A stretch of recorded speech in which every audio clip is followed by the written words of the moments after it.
தெளிவாக சொல்கிறேன். எஸ்ஐஆர் அப்படிங்கிறத விட சார் அப்படின்னாவே அவங்களுக்கு ஒரு பயம். என்ன சார்? ஏன்னா அந்த சார் அப்படிங்கிற வார்த்தை வந்து அவருக்கு ரொம்ப ரொம்ப டேஞ்சரான வார்த்தை அவங்கள பொறுத்தளவு. இந்திய அரசியலமைப்பு என்ன சொல்லுது? ஒரு நபருக்கு ஒரு ஓட்டு. நீ எங்கே இருக்கிறியா அங்கே ஓட்டு போட்டுக்கலாம். ஒன் மேன் ஒன் ஓட் முடிஞ்சிருச்சு. இப்போ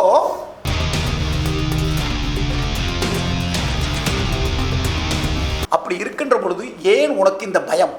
எதற்காக?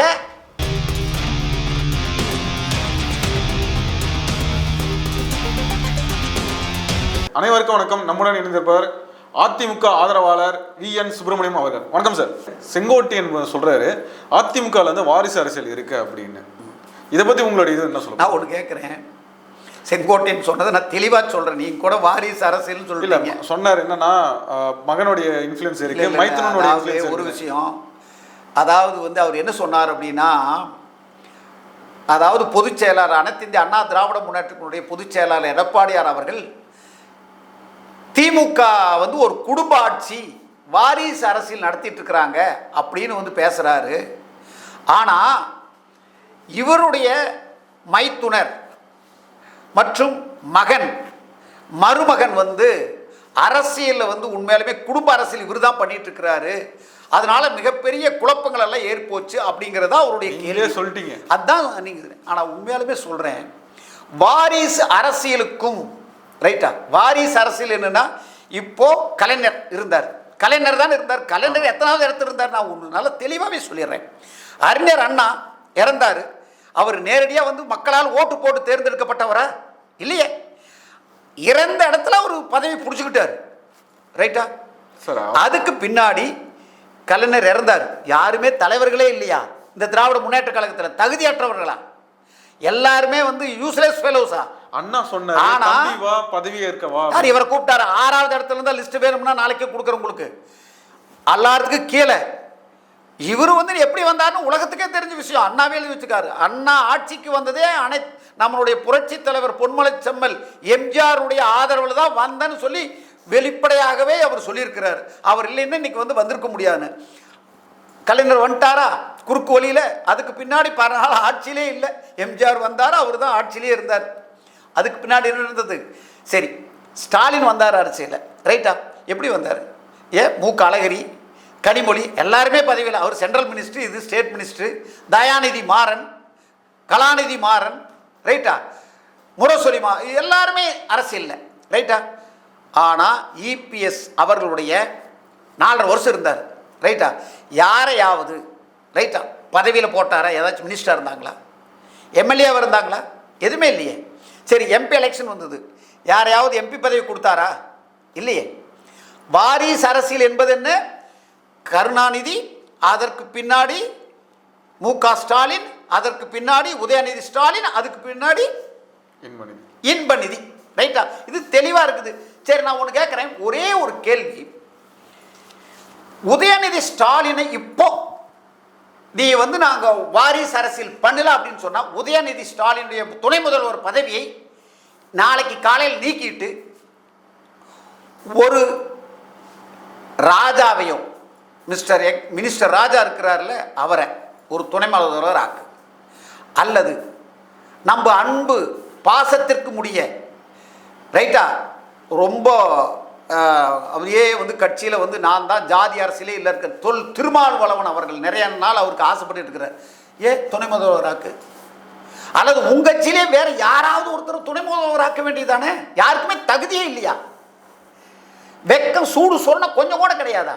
சார், அவங்க கட்சியில் வந்து எடுத்த முடிவு, நான் கட்சியில் எடுத்த முடிவு மற்றவனுக்கு யாருக்கும் தகுதி இல்லாதவனா? எல்லாத்தையும் இல்லாட்டி நீ எதுக்கே இருக்கிற? தகுதி இல்லாதவங்கள எதுக்கே இருக்கிற? நீங்கள் எதுக்கே மற்ற மினிஸ்டர் பதவி இருந்துட்டு இருக்கிறீங்க? அது வாரிசு அரசியல்.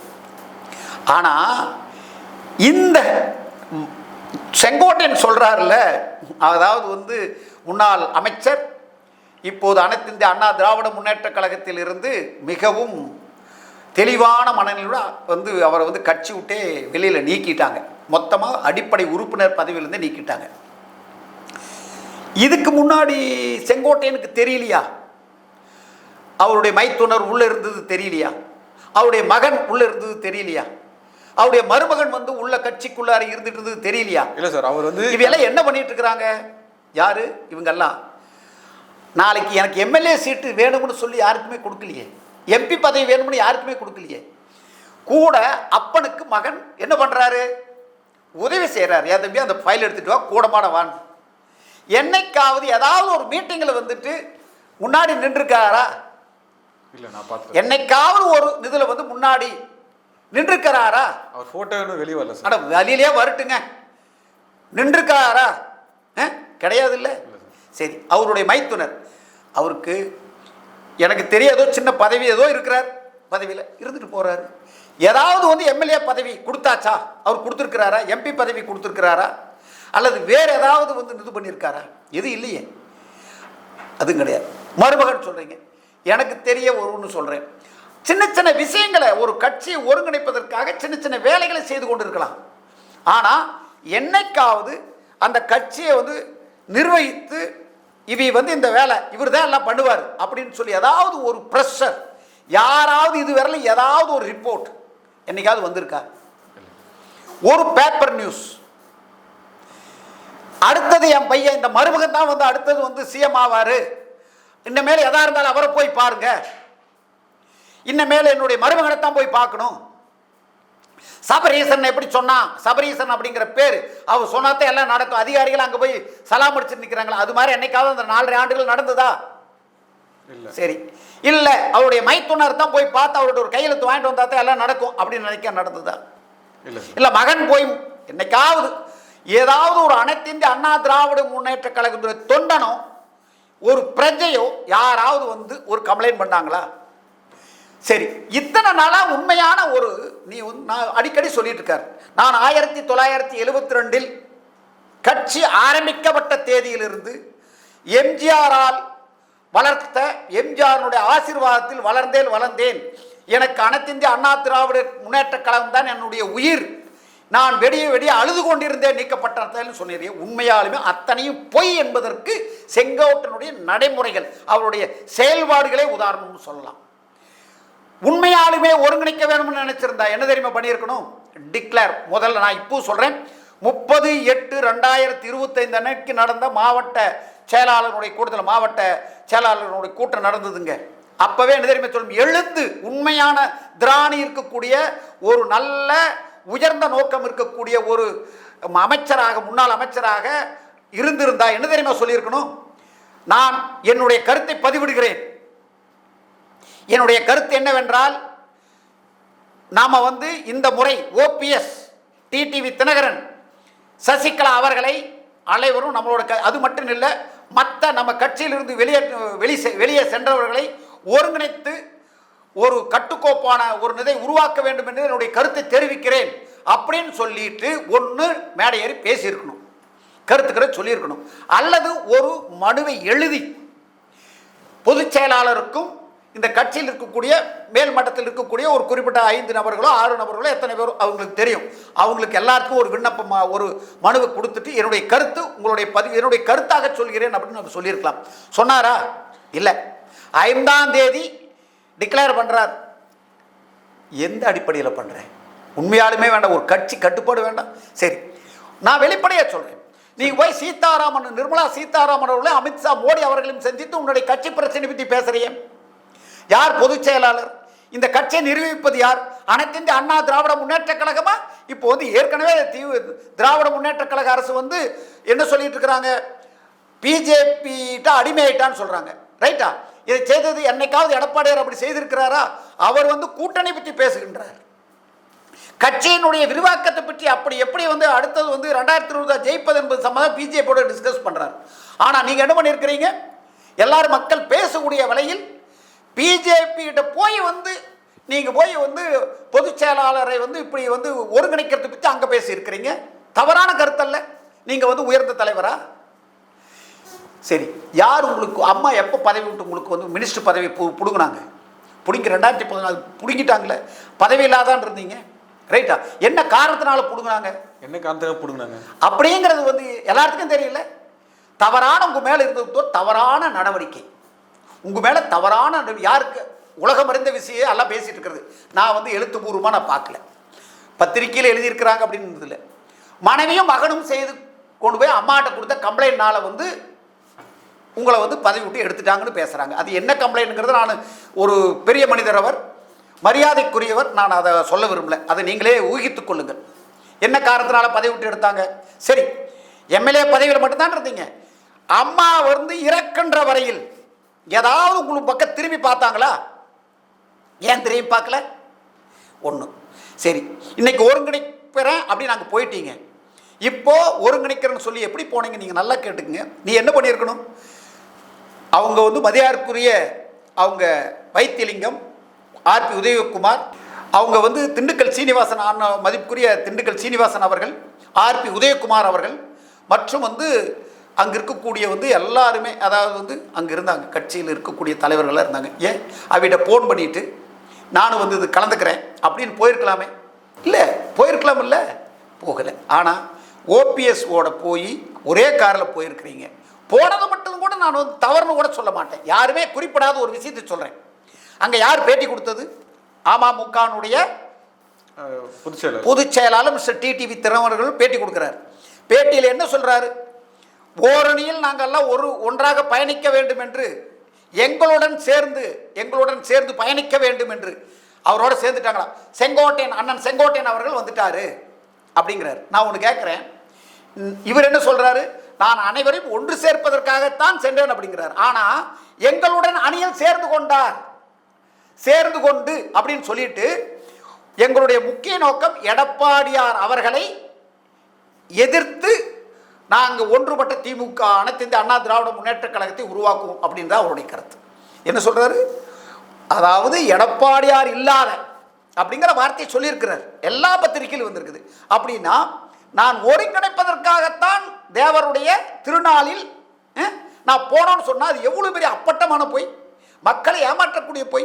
இப்போ என்ன தெரியுது அப்படின்னா, உங்களுடைய மெயின் அந்த 4.5 ஆண்டுகள் ஆட்சியில் இருக்கின்ற பொழுதும் சரி, அதற்கு பின்னிட்டு இவ்வளவு நாளாக இருந்த போதும் கூட எடப்பாடியாருடைய வளர்ச்சி, அனைத்து இந்திய அண்ணா திராவிட முன்னேற்ற கழகத்தை பல போராட்டங்களுக்கு பின்பு, சும்மாலாம் கிடைக்கலையே அந்த பதவி. கோர்ட்டில் வந்து போராடி கோர்ட்டு கொடுத்த ஜட்ஜ்மெண்ட் பிரகாரம், அது பிரகாரம் வந்து பொதுக்குழு கூட்டி அது பிரகாரம் ஓட்டை போட்டு எல்லாருமே தேர்ந்தெடுத்து கோர்ட்டு மூலியமாக அந்த பொதுச் செயலாளர் அப்படின்னு டிக்ளேர் பண்ணி இன்னைக்கு அந்த பதவியை உட்கார்ந்து 4 வருஷம் ஆட்சியில் இருந்து அந்த ஆட்சியில முதலமைச்சராக வேற, அந்த ஆட்சியில் முதலமைச்சராக வேற இருக்கின்ற பொழுது இவர் என்ன அமைச்சர் பதவியை சுவைக்கிறார், அந்த பதவியை கொடுக்குறாங்க. அம்மா வந்து வெளியில் எடுத்துட்டாங்க. இப்போ எடப்பாடியாருடைய தலைமையின் கீழ் இருக்கிற போது என்ன பண்ணுறாரு? பதவியை, அமைச்சருடைய பதவியை பெற்றுக்கொள்கின்றார். எப்படி இருக்கிறார்? பெற்று 4.5 ஆண்டுகள் இருக்கிறார். சரி, அப்பெல்லாம் வந்து குடும்ப அரசியல், அப்பெல்லாம் வந்து எடப்பாடியார் வந்து தற்கால பொதுச் செயலாளர் அப்படிங்கிறது உங்களுக்கு தெரியலையா? இப்போ திடீர்னு வந்து முந்தானேச்சு ஞானோதயம் வந்துருச்சு. குடும்ப அரசியல், திராவிட முன்னேற்ற கழகத்தை குடும்ப அரசியல் சொல்வதற்கு வந்து எடப்பாடியாருக்கு தகுதி இல்லை, அவருடைய மைத்துனரும் மகனும் மருமகனும் இருக்கிறார் அப்படின்னு சொல்லி ஒரு தகவல் சொல்லி பொதுமக்கள் என்ன நினைப்பாங்க? இவ்வளவு நாள் எங்கேயா போனேன்னு நினைக்க மாட்டாங்களே. உண்மையான அதிமுகனுடைய விசுவாசியாக இருந்திருந்தால் நிச்சயமாக சொல்லியிருக்கிறேன், செங்கோட்டையன் அவர்கள் தெளிவாக சொல்லியிருப்பார், நான் இதை வந்து எதிர்க்கிறேன், வன்மையாக கண்டிக்கிறேன் வந்து சொல்லியிருப்பார். ஆனால் அதுக்கு ஒரு சப்புக்கொட்டன்னு ஒரு சொல்கிறார் தெரியுமா உங்களுக்கு? நான் அப்படி பேசியிருந்தாலும் அன்றைக்கே நீக்கியிருப்பாங்க, வேறு யார் பேசினாலும் நீக்கி விடுவார். நான் ஒன்று கேட்குறேன், அந்த மாதிரி அதிமுக கட்டுக்கோப்பான கட்சியாக உண்மையாலுமே சிறப்பாக, மிகவும் சிறப்பாக, யாருமே எந்த விதமான ஏற்றத்தாழ்வு இல்லாமல் அனைவரையும் ஒருங்கிணைத்து செல்லக்கூடிய ஒரு நபர் அப்படின்னு சொன்னால், எளிதில் சந்திக்கக்கூடிய, மக்கள் சந்திக்கக்கூடிய, மக்களுடைய நாயகனாக, மக்கள் மதிக்கக்கூடிய ஒரு எளிமையான ஒரு தலைவனாக இருக்கிறார் அப்படின்னு சொன்னால் அது உண்மையாலுமே எடப்பாடியார் அப்படின்னு சொன்னால் அது வந்து மிகையே ஆகாது. அப்படி தான் நான் சொல்லுவேன். சார், இப்போ வந்து எஸ்ஐஆருக்கு வந்து பார்த்தீங்கன்னா அனைத்து கட்சி கூட்டம் வந்து நடந்தது.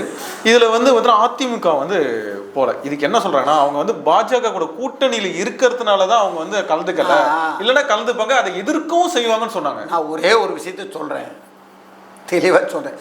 எஸ்ஐஆர் அப்படிங்கிறத விட சார் அப்படின்னாவே அவங்களுக்கு ஒரு பயம். என்ன சார்? ஏன்னா அந்த சார் அப்படிங்கிற வார்த்தை வந்து அவருக்கு ரொம்ப ரொம்ப டேஞ்சரான வார்த்தை அவங்களை பொறுத்தளவுக்கு. உங்களுக்கு சார் அப்படின்னாவே அவங்களுக்கு பயமாக தான் தோணும். நீங்கள் ஒரு கேள்வி வச்சிருக்கிறீங்க. அனைத்து இந்திய அண்ணா திராவிட முன்னேற்ற கழகம் வந்து இதில் பங்கேற்கவில்லை, கூட்டணியில் பங்கேற்கல, பிஜேபிக்கு வந்து ஆதரவாக கூட்டணியில் இருக்கிறதுனால ஆதரவாக அவங்களுக்காக செயல்படுறாங்க, அவங்களுக்கு சாதகமாக பேசுகிறாங்க. இது வந்து ஒரு காமன் சென்ஸ் இல்லாத ஒரு கேள்வி. நான் சொல்கிறேன் பாருங்க, கலந்துக்கிறது வேறங்க. நான் சொல்கிறேன் போயிட்டு டீ காஃபி குடிச்சிட்டு வரதுக்கா? நான் ஒன்று சொல்கிறேன், சென்ஸோட ஒரு இது இருக்கணுங்க. அதாவது நாங்கள் கூட்டணியோடு தான் இருக்கிறார் அனைத்து இந்திய அண்ணா திராவிட முன்னேற்ற கழகமும் பிஜேபி கூட்டணி, அதில் எந்த மாற்றமே இல்லை. அது மாற்று கருத்து இருக்கா? கிடையவே கிடையாது. சரி, தவறுகள் இருந்தால் சுட்டி காட்டுறவர் தான் எடப்பாடியார். சரி, இதே பார்லிமெண்ட் அங்கே டெல்லியில் நடந்தபோது ஒரு விஷயத்துக்கு நான் உங்களை கேட்குறேன், நீங்களே பதில் சொல்லுங்கள். நாங்கள் வந்து ஓட்டு போடலையே, சப்போர்ட் பண்ணலையே ஒரு சில விஷயத்துக்கு, அதை ஏதாச்சும் பேசுனீங்களா? கரெக்டு தான். அது நான் கூட்டணியில் இருக்கிற போது தான் நாங்கள் வந்து அப்போஸ் பண்ணணும்.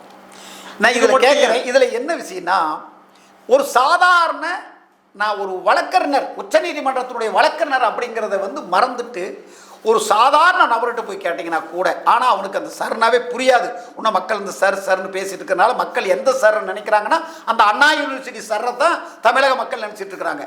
நான் இந்த சர் அப்படிங்கிற வார்த்தையில் வந்து ஒரே ஒரு விஷயம் மாற்ற நான் சொல்கிறேன். இதில் என்னென்னா, இறந்து போனவர்கள், புலம்பெயர்ந்தவர்கள், அதாவது புலம்பெயர்ந்தவர்களாக இந்த இடத்த விட்டு வேறொரு இடத்துக்கு குடியேறியவர்கள், அது இல்லாமல் வெளிநாட்டில் போய் வசிக்கிறவங்க, ரைட்டா, அல்லது வேறு மாநிலத்திலிருந்து இந்த மாநிலத்திற்கு வந்திருப்பாங்க. ஸோ அவங்கெல்லாம் வந்து சரியான முதல் பதிவு பண்ணாது இருந்திருப்பாங்க. இந்த மாதிரி நிறையா அப் அண்ட் டவுன்ஸ் இருக்கும். உங்களுக்கு தெரியும், கர்நாடகாவிலும் சரி, இன்னும் பீகார் போன்ற இடங்களில் பல விதமான இந்த சச்சரவுகள். இது வந்து எப்படின்னா, சுதந்திரத்துக்கு பின்னாடி ஒரு 3-4 முறை இது வந்து சர்வே பண்ணியிருக்கிறாங்க. இது வந்து நீண்ட நாட்களுக்கு பின்னாடி இப்போது சர்வே பண்ணுறாங்க. அதாவது வந்து தேர்தல் ஆணையம் வந்து ஒரு தனிப்பட்ட ஒரு கட்டுக்கோப்பான ஒரு இண்டிவிஜுவல் பாடி, அதாவது ஒரு மிகப்பெரிய இண்டிவிஜுவல் பாடின்னு தான் அதை சொல்லணும். அந்த இண்டிவிஜுவல் பாடியில் யாருமே அதில் போய் தலையிட்டு எதுவும் பண்ண முடியாது. பொதுவாக வந்து என்ன கருத்துன்னா, ஆளுகின்ற கட்சியினுடைய கட்டுப்பாட்டில் இருக்குன்னு சொல்ல அதெல்லாம் சொல்லிக்கலாம். ஆனால் அதை வந்து இன்றைக்கெல்லாம் வந்து உங்களுக்கு தெரியும், அப்படி ஒரு செகண்டில் வந்து உடனடியாக பப்ளிக் இன்ட்ரெஸ்ட் லிட்டிகேஷன் போட்டுருவாங்க, கோர்ட்டுக்கு போயிடுவாங்க, உடனடியாக கேஸ் வரும், அதுக்கு பதில் சொல்லக்கூடிய இடத்துல இருக்கும். உங்களுக்கு தெரியும், அந்த வழக்கு வந்து பீகார் கர்நாடகாவுடைய பிரச்சனையில் கோர்ட்டுக்கு வந்து எவ்வளோலாம் கேள்விகள் கேட்கப்பட்டது, அதெல்லாமே உங்களுக்கு தெரியும். இதெல்லாம் வந்து வெளிப்படையான விஷயங்கள். இதில் இப்போ ஒரு சர்வே நடக்குது, அந்த சர்வே எடுப்பதால் உனக்கு என்ன வலிக்கிறது? நீங்கள் வெறும் சர்வே எடுத்தால் பரவாயில்லையே, உள்ள வந்து வட மாநிலங்களுடைய இது ஒரு விஷயம் சொல்கிறேன். வட மாநிலத்தில் இருக்கக்கூடியவங்க அவங்களுக்கு 2 இடத்துல வந்து இருக்கா அப்படிங்கிறத நம்ம இப்போ என்னென்னா, இப்போ இந்த நான் வந்து டெல்லியில் வந்து எனக்கு ஓட்டு இருந்தது, நான் இப்போ தமிழ்நாட்டுக்கு நான் வந்து ட்ரான்ஸ்ஃபர் பண்ணிடுறேன், நான் இங்கே வந்துட்டதுனால. சரி, நீங்கள் டெல்லியில் போய் ஒரு 20 வருஷமாக குடியிருக்கிறீங்கன்னு வச்சுக்கோங்க, உங்களுடைய ஓட்டை எங்கே வச்சுக்குவீங்க? டெல்லிக்கு மாற்றுவீங்கல்ல? டெல்லியில் தான் மாற்றுவீங்க. ஏன்னா நீங்கள் அங்கேயே இருக்கிறீங்க, அங்கேயே வந்து எல்லா இடத்துலையும் இருக்கிறீங்க, என்னால் வந்துட்டு போக முடியாது, ரைட்டா? ஸோ நீங்கள் அங்கேயே ஒரு ஓட்டு வச்சுக்கிட்டு இங்கேயும் ஒரு ஓட்டு வச்சுக்கிட்டு இருந்தால் நீங்கள் என்ன பண்ணுவீங்க? அது தவறு தானே? இந்திய அரசியலமைப்பு என்ன சொல்லுது? ஒரு நபருக்கு ஒரு ஓட்டு, நீ எங்கே இருக்கிறே அங்கே ஓட்டு போட்டுக்கலாம். 1 man 1 vote முடிஞ்சிருச்சு. இப்போது நார்மலாக அரசியலுக்கே போகாமல் ஒரு நார்மலாக இந்த சர்வே நடப்பதால் உனக்கு என்ன வலிக்கிறது? யார் ஆட்சி? உன்னுடைய ஆட்சி. யார் இதனுடைய கண்ட்ரோல்? எலெக்ஷன் கமிஷன் நடத்துது. இது வந்து சென்ட்ரல். இங்கே இருக்கக்கூடிய அதிகாரிகள் எல்லாம் யார் வருவாங்க? எலெக்ஷன் கமிஷனுடைய ஆஃபீஸர்ஸ் வருவாங்க. ஆனால் அதனுடைய தலைமை யார்? ஒவ்வொருடைய டிஸ்ட்ரிக்ட், நல்லா பார்த்துக்குங்க, டிஸ்ட்ரிக்ட் கலெக்டர் தான் இதனுடைய எலெக்ஷன் ஆஃபீஸராக இருப்பார். எலெக்ஷன் நடந்தாலும் சரி, அது அதாவது வந்து பாராளுமன்ற எலெக்ஷனாக இருந்தாலும் சரி, சட்டமன்ற எலெக்ஷனாக இருந்தாலும் சரி, லோக்கல் பாடி எலெக்ஷனாக இருந்தாலும் சரி, எல்லாத்துக்கும் யார் எலெக்ஷன் ஆஃபீஸராக இருப்பாங்க? District collector. அந்த டிஸ்ட்ரிக்ட் கலெக்டர் கண்ட்ரோல். இப்போ இந்த சர்வேவை யார் செய்ய போகிறாங்க? டிஸ்ட்ரிக்ட் கலெக்டர் தான். டிஸ்ட்ரிக்ட் கலெக்டர் யாரோட கண்ட்ரோல் இருக்காங்க? தமிழக அரசு. டிஸ்ட்ரிக்ட் கலெக்டரோட கீழே இருக்கிற அதிகாரிகள் எல்லாம் யாரு? தமிழக அரசு அதிகாரிகள். இந்த சர்வே பண்ண போறது யாரு? தமிழக, நீங்க சொல்ற மாதிரி வந்து தமிழக அரசு ஊழியர்கள், ரைட்டா? சரி, இப்போ அப்படின்னா தவறுகள் இருக்குதா இல்லையா? யாரோட கலந்து பண்ண போறாங்க? ஒரு மாவட்டத்துக்கு போறாங்க, ஒரு பஞ்சாயத்துக்கு போறாங்க, ஒரு வார்டுக்கு போறாங்க. யாரை போய் சந்திப்பார்கள்? அங்க இருக்கிற மக்கள். அந்த ஒவ்வொரு வார்டிலும் நல்லா தெரிஞ்சுக்கங்க, திமுக என்ன சொல்லுது? நாங்கள் வந்து 6000 இருக்கிறதே மொத்தம் 6000-7000 கோடி மக்கள் தான் இருக்கிறாங்க மொத்தமே. வாக்காளர்கள் எவ்வளவு இருக்கிறாங்க உங்களுக்கு தெரியும். ஆனால் அவங்க சொல்கிறது எங்களுக்கு 4000 கோடி உறுப்பினர்கள் இருக்கிறாங்கன்னு சொல்கிறாங்க. அப்படின்னா ஒவ்வொரு வார்டிலும் குறைந்தது ஒரு 10 பேராவது அவங்களுக்கு வந்து அவருடைய கட்சியை சார்ந்தவர்கள் இருப்பார்கள். அதுவும் ஆளுகின்ற கட்சி. போலீஸ் துறையும் உங்களுடைய கண்ட்ரோலில் இருக்கிறது. கலெக்டர்லேருந்து எல்லாருமே உங்களுடைய கட்டுப்பாட்டில் இருக்கக்கூடிய அதிகாரிகள். ஏன்னா உங்களுக்கு தெரியும் 45 நாட்களிலேயே வந்து 4.5 வருஷம் செய்ய முடியாத விஷயத்தை 45 நாட்கள் நாங்கள் செய்து விடுவோம் என்று கூறி மாறுதட்டு கொண்டு மக்களை சந்திப்பதற்காக சென்ற அரசு அப்படின்னா எந்த அளவுக்கு அந்த அரசு இருக்கும்னு நீங்கள் தெரிஞ்சுக்கங்க. அப்படி இருக்கின்ற பொழுது இந்த இடத்துல யார் தப்பு செய்ய முடியும்? யார் பயந்துக்கணும்? பயந்துக்க வேண்டியது யார் தெரியுமா? எலெக்ஷன் கமிஷன் தான் பயந்துக்கணும், பிஜேபி பயந்துக்கணும், அனைத்து இந்திய அண்ணா திராவிட முன்னேற்ற கழகம் பயந்துக்கணும். ஐயோ நிறைய ஓட்டக்குது சேர்த்து விட்டுருவாங்க, இது ஏதாவது குளறுபடி பண்ணிடுவாங்க. ஆனால் நாங்கள் எதையுமே அதெல்லாம் இல்லை. எங்களுடைய முகவர்களும் வந்து கலந்துக்குவாங்க. அதாவது அனைத்து இந்திய அண்ணா திராவிட முன்னேற்ற கழக தொண்டர்களும் ஒவ்வொரு கட்சி தொண்டர்களும் பார்ப்பாங்க. எல்லாரும் தவறுகள் இருப்பதை சுட்டி காட்டுவார்கள். தவறான இல்லாத நபர்களுக்கு ஓட்டு இருந்தால் அது களையப்படும், இருக்கக்கூடிய நபர்களுக்கு சேற்றப்படும். இது வந்து ஒரு சீராய்வு, அதாவது கரெக்ஷன்ஸ், அதாவது தவறுகள் இருக்கக்கூடிய ஓட்டுகளில் பொய்யான ஓட்டு, தவறான ஓட்டு, இறந்து போனது இதெல்லாமே சரி செய்வதற்குண்டான ஒரு செயல்பாடு தானே வெளியே யாரையும் ஏமாற்றுவதற்கோ இது ஒன்று கண்ணை கட்டிட்டு வந்து அப்படியே மந்திரத்தில் போயிட்டு பண்ணுறது இல்லை. ஆகவே திராவிட முன்னேற்ற கழக அரசுக்கு பயம் வந்துருச்சு. ஏன்னா அவரெல்லாம் திருட்டான ஓட்டுகள் 10,000 ரூபாய் ஓட்டெல்லாம் திருட்டு ஓட்டுகள்லாம் நிறையா 2 ஓட்டு 3 ஓட்டு 10 ஓட்டெல்லாம் பண்ணி வச்சுருப்பாங்கள்ல, அது ஏதாச்சும் வெளியில் வந்துடும் அப்படிங்கக்கூடிய ஒரு பயம். ஏதாச்சும் நிறைய பேர் டெல்லி இப்போ வந்து ஒரு விஷயம் எனக்கு தெரிஞ்சு அந்தியூர் தொகுதி, அது என்னுடைய தொகுதி, 2,19,000 20,000 ஓட்டு இருக்கிறது. மேபி கூடலாம், மேபி குறையலாம். ரைட்டா? இதில் என்ன இப்போ போகுது?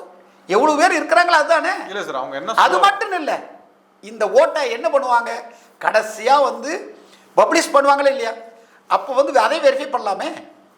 எத்தனை கட்டங்கள் ஒரு நாளில் நாளைக்கு வெரிஃபை பண்ணுற முடியறது இல்லையே. இதற்கு பின்னிட்டு என்ன நடக்க போகுது? இதெல்லாம் ஓட்டலில் ஃபைனல் பண்ணிவிட்டு ஃபைனல் ஓட்டர் லிஸ்ட் டிக்ளேர் பண்ணுவாங்களே இல்லையா, டிக்ளேர் பண்ணுவாங்களா, அது எல்லாருமே பார்க்கலாமில்ல. ஸோ அதை வந்து பார்க்க முடியும். இந்த கட்சிகளுக்கு எல்லாத்துக்குமே ஒவ்வொரு மாவட்டத்திலையும் கட்சிகளுக்கு எல்லாத்துக்குமே ஒரு காப்பி கொடுத்துருவாங்க. வெரிஃபை பண்ணுங்க. Then find and fault kindly approach the court. The court is a final. ஆனால் அப்படி இருக்கின்ற பொழுது ஏன் உனக்கு இந்த பயம்? எதற்காக வெறும் சாயத்தை சேத்தை தூக்கி நீ வந்து அனைத்து இந்திய அண்ணா திராவிட முன்னேற்ற கழகத்தின் போது நாங்கள் பயப்படவே இல்லை, துளி கூட பயப்பட போகிறதே கிடையாது. ஏன் தெரியுமா? நீ என்ன பேசினாலும் நாங்களும் பயப்பட போகிறதில்ல, மக்களும் பயப்படவே மாட்டார்கள். மக்கள் டிசைட் பண்ணிட்டாங்க. என்ன 234 தொகுதியிலுமே இன்க்ளூடிங் மு.க. ஸ்டாலின், உதயநிதி ஸ்டாலின் 2 பேர்த்தையும் கேர்ஃபுல்லாக இருக்க சொல்லுங்க. அவங்க 2 பேருமே தோற்று போயிடுவாங்க. அதை முதல்ல எழுதி வச்சுங்க. இந்த வார்த்தையை வந்து செகண்டெல்லாம் போட்டு வச்சுங்க, கண்டிப்பாக தோற்றுருவாங்க. சார், அவங்க என்ன சொல்ல வராங்கன்னா, எலெக்ஷன் கிட்ட வருது, இன்னும் வந்துன்னா ஒரு 6 மாதம் தான் இருக்குது. இந்த டைமில் நீங்கள் வந்து எஸ்ஐஆர் எடுத்துகிட்டு வரீங்க, நாங்கள் வந்து எலெக்ஷன் இது பார்ப்போமா, இல்லை வந்து நாங்கள் வந்து இந்த எஸ்ஐஆரை ஃபாலோ பண்ணுவோமா? இது வந்து அரசு அதிகாரிகளும் கட்சியில் இருக்கக்கூடிய தொண்டர்கள் உங்களுடைய முகவர்கள் தான் பார்த்துக்க போகிறாங்க. ரைட்டா? இது ஒரு பணி, இது வந்து நிச்சயமாக தேவை. நானே சொல்லுவேன், இந்த எஸ்ஐஆரை எதிர்த்து கண்டிப்பாக அவர்கள் வழக்கு ஏதாவது தொடுக்கப்பட்டால் நாங்களும் மனு போடுவோம். கண்டிப்பாக சிறப்பான ஒரு டைரக்ஷனை தான் நாங்கள் எதிர்பார்ப்போம். கண்டிப்பாக பண்ணிட்டோம். அதில் வந்து போர்க்கால அடிப்படையில் செஞ்சு முடிக்கலாம்.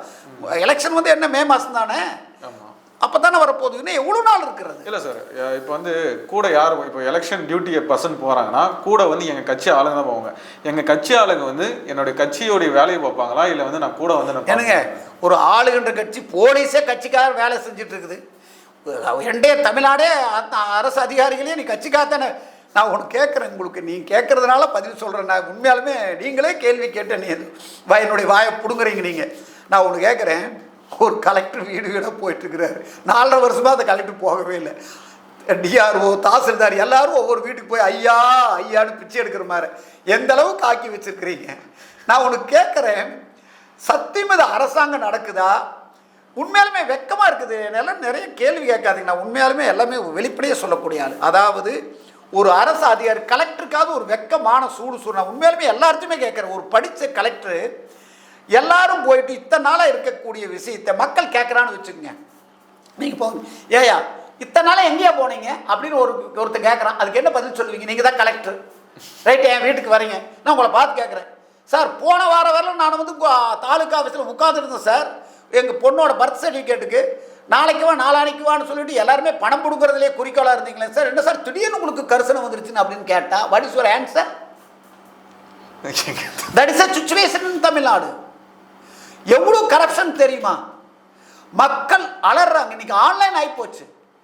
இன்னைக்கு எவ்வளோ மக்கள் வந்து ரேஷன் கார்டு இன்னைக்கு சரியான பேர் இல்லை. நான் ஒன்றே ஒன்று சொல்கிறேன் பாருங்க, பல முறை ஏற்கனவே ஒரு தடவை பதிவு பண்ணியிருக்கேன். பேங்க்ல இருக்கக்கூடிய அக்கௌண்ட்ல இருக்கக்கூடிய நேம், ஆதார் கார்டில் இருக்கக்கூடிய நேம், ரேஷன் கார்டு, இது மூணும் வந்து ஓட்டர் ஐடி, இது எல்லாம் வந்து மிக முக்கியமான ஆவணங்கள். இது எல்லாம் சரியாக இருந்தால் தான் ஒரு சில டைமில் வந்து இன்சூரன்ஸு லோனு இது எல்லாமே பண்ண முடியும். ரைட்டா? அதில் ஒரு எழுத்து தவறாக இருந்தால் கூட பேங்க்கில் வந்து பணம் எடுக்கிறது கஷ்டம், எல்லாமே வந்து கன்ஃபியூஸ் ஆகி போயிடும். ஆனால் அந்த அரசாங்கம் அதற்காக என்ன செய்திருக்கிறது? இன்னொன்று சொல்லட்டுமா? நேருனுடைய 888 கோடி ஊழல் இருக்கிறது. நீங்கள் சொல்கிறேன், இந்த ஊழல் இருக்கிறது நீங்களாம் பெருசாக நினைக்கிறீங்க. ஊழல் இல்லைன்னா தான் திராவிட முன்னேற்ற கழக அரசில் வந்து ஆச்சரியம். ஊழல் இருக்கிறங்கிறது என்பது ஆச்சரியமே இல்லை என்பது என்னுடைய கருத்து. ரைட்டா? ஓகே. இப்போ வந்து எடப்பாடி பழனிசாமி அவர்களை பார்க்கும்போது உங்களுக்கு என்ன மாதிரியான எண்ணம் தோன்றுறது? இங்கே பாருங்க, ஒரே ஒரு விஷயம் சொல்கிறேன். நான் வந்து சின்ன வயசு பையன் கிடையாது. எனக்கு கிட்டத்தட்ட இப்போது நான் வந்து ஒரு சீனியர் சிட்டிசன். ரைட்டா? ஸோ எடப்பாடியார் பொறுத்தளவுக்கு வந்து மக்களை மனதை வென்றுட்டார். ஒன்று சொல்கிறேன், எம்ஜிஆர் உலகத்திலேயே அதாவது வந்து மக்களுடைய கரிஸ்மா, அதாவது வந்து அவரை பார்த்தாவே வந்து அவருக்காக உயர கொடுக்கக்கூடிய மக்கள் இருந்தார்கள். அவ்வளோ கிளாமர், அதே சமயம் திறமையானவர், ஏழை எளிய மக்களுக்கு உதவ வேண்டும் என்ற ஒரு கொள்கையிலேயே வந்து அரசியலுக்கு வந்தவர். அவர் வந்து மிகப்பெரிய வெற்றி அடைந்தார். அது எம்ஜிஆருடைய சகாப்தம். ரைட்டா? அதற்கு பின்னிட்டு அம்மா அவர்கள் கடும் போராட்டத்திற்கு பின்பு ஜே இரண்டும் ஒன்றாக இணைத்து அம்மானுடைய தலைமையில் வந்து ஆட்சி மிகவும் கட்டுக்கோப்பான இரும்பு கரம் கொண்டு அனைத்தையும் சிறப்பாக ஆட்சி செஞ்சார் அப்படின்னு யாருனாலையும் மறுக்க முடியாது. இந்தியாவில் மட்டும் இல்லை, உலகம் பூராமே ஜெயலலிதாவினுடைய பேரும் புகழும் சிறப்பாக இருக்கும். ஆனால் அம்மானுடைய பேரும் புகழும் கெட்டதுக்கு காரணமே சசிகலா, டிடிவி தினகரன் அப்படின்னா யாரும் அதையும் மறுக்க முடியாது. ரைட்டா? அம்மாளுக்கு ஒன்றுமே இல்லை, ஆனால் அத்தனையும் பண்ணது யாரு? இவிதான். இன்னைக்கு டிடி தினகரன் அனுபவிக்கக்கூடிய சொத்து சசிகலாவிற்கும். சசிகலா என்ன பெரிய கோடீஸ்வரியா? அம்மா அவர்கள் சசிகலா அம்மா இவங்க வந்து கோடீஸ்வரியா? சாதாரண டிவிடி கடை வச்சுட்டு தான் இருந்தாங்க. இப்போ இவ்வளோ பெரிய சொத்து எங்கிருந்து வந்தது? அதை அம்மா சம்பாதிக்கல, அம்மாவுக்கு தெரியாதையே ஏமாத்திருப்பாங்க. அவங்களுடையது அது வேறு. அந்த சகாப்தம் எப்படி இருந்தது? மிகப்பெரிய சகாப்தம். அதற்கு பின்னாடி நம்மளுடைய புரட்சி தமிழர் அவர் எப்படி சும்மா எடுத்தோன்னே இந்தாங்க வாங்கிட்டு போங்க இல்லை, இதே வந்து அப்படியே வச்சுக்கலாம். அவரே செங்கோட்டையன் அவர்கள் அவர் தெளிவாக சொல்லியிருக்கிறார், எனக்கு கிடைத்தது நான் மறுத்து விட்டேன். ஆமாம், உங்களுக்கு சீனியர் மெம்பர் உங்களுக்கு கிடைச்சது, அப்படியே வச்சுக்கலாம், நம்புகிறோம். ஆனால் அது நாங்கள் நேரில் பார்க்கல, அங்கே என்ன நடந்தது தெரியாது. ஆனால் அவர் தான் சொல்லியிருக்காரு, நீங்களே சொல்லியிருக்கிறீங்க, நான் 2 முறை எனக்கு வாய்ப்புகள் கிடைத்தது, நான் மறுத்து விட்டேன் அப்படின்னு சொல்லி. ஆனால் ஒன்றே ஒன்று கேட்குறேன், அவருக்கு வாய்ப்பு கிடைத்தது வேண்டான்னு சொல்லிட்டீங்க. அதுக்கு பின்னாடி இவருக்கு வாய்ப்பு கொடுக்கப்பட்டது, அதை வாங்கிட்டார். சரி, நான் ஒன்று கேட்குறேன், அதை வாங்கிட்டு என்ன சும்மா அப்படியே பஞ்சு மெத்தையில் உட்காந்து அப்படியே பாட்டு கேட்டுக்கிட்டு தூங்கிட்டு இருந்தாரா? கடினமாக உழைத்தார். ஒரு விஞ்ஞானி சொல்லியிருப்பான், என்ன தெரியுமா சொல்லியிருப்பான்? நீ கடவுளிடம் நிறைய வேண்டிக்கோ அப்படின்னு சொல்லியிருப்பான். ஆனால் வேண்டுதல் ஒவ்வொன்றுக்கும் கடுமையாக உழைக்க வேண்டும் அப்படின்னு சொல்லியிருப்பார்.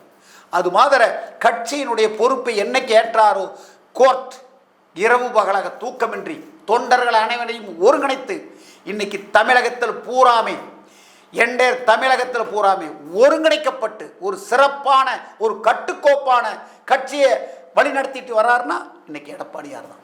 அதை விட இன்னொரு விஷயத்தை நான் சொல்லிக்கிறேன். அதாவது இன்றைய சூழ்நிலையில் இதை வந்து தெளிவாக நான் பதிவிட விரும்புகிறேன். இன்றைய சூழ்நிலையில் தமிழகம் முழுவதும் மக்கள் மத்தியில் 80% பீப்புள் மனதை வென்றுட்டார். 80% மக்களுடைய மனதை வென்றுட்டார். எப்படி தெரியுமா? ஒரு சாதாரண ஒரு விவசாய குடிமகன், எளிதில் அணுகக்கூடியவர், பிரச்சனையை வந்து போய் படிச்சுட்டு எழுதி கொடுத்துக்கிட்டு அதாவது வந்து எழுதி வச்சு எல்லாம் ஒவ்வொரு பாயிண்ட்டுங்கிறத அதை நோட் பண்ணி வச்சுக்கிறாங்க, அது வேற. ஆனால் எந்த ஒரு பிரச்சனைக்கும் எளிதில் தீர்வு காணக்கூடிய ஒரு மனப்பக்குவம், காலதாமதமின்றி கட்டுக்கோப்பான முறையில் கட்சியை நடத்தக்கூடிய ஆளுமை திறன், ரைட்டா? அது மட்டும் இல்லை, எல்லாத்தையும் ஏழை பணக்காரன், கட்சியில் உயர்ந்தவன் தாழ்ந்தவன் எது இல்லை. அப்போ ஏப்பா தம்பி, ஏப்பா வாங்கப்பா, அதே கிராமத்து பாணியில் வாழக்கூடிய சாதாரண ஒரு மனிதன், சாதாரண ஒரு விவசாயி, மண் காட்டிற்குள், அதாவது இப்போ கூட தஞ்சாவூரில் பார்த்துருப்பீங்க, உடனடியே வேஷ்டியை மடிச்சு கடிச்சிட்டு காட்டுக்குள் நடந்து போகிறாரு, அவரு தானுங்க எடப்பாடியார், வேற யாருமே எதுவும் பண்ண முடியாது. அப்படிப்பட்ட ஒரு மா மனிதன். அதாவது நான் இன்னும் சொல்ல போவேன், காமராஜருக்கு அடுத்தது மிகப்பெரிய அடுத்தது ஒரு பெரிய கர்ம வீரர், மக்களுக்காகவே தோன்றப்பட்ட ஒரு மேதைன்னு தான் நான் சொல்லுவேன் எடப்பாடியாரை. நிச்சயமாக சொல்கிறேன், 2026 எலெக்ஷனில் ஜெயிச்சு நிச்சயமாக முதலமைச்சர் ஆவார். அப்போ தெரியும் இந்த கட்சி வந்து இன்னும் கட்டுக்கோ. அம்மா புரட்சி தலைவர் 2 பேருடைய அவர்களிடம் கற்ற பாடங்களை மிகவும் தெளிவாகவும் அற்புதமாகவும் செயல்படுத்தி இந்தியாவிலேயே மிகச்சிறந்த முதல்வர் மட்டும் இல்லை, உலகம் போற்றக்கூடிய அவர் வருவார் நான் சொல்கிறேன். ஓகே சார், நிறைய தகவல்களை எங்களுடன் பகிர்ந்தமைக்கு மிக்க நன்றி சார். ஆனால் ரொம்ப நல்லா பேசுகிறீங்க, தொடர்ந்து பேசுவோம் சார். நன்றி, வணக்கம்.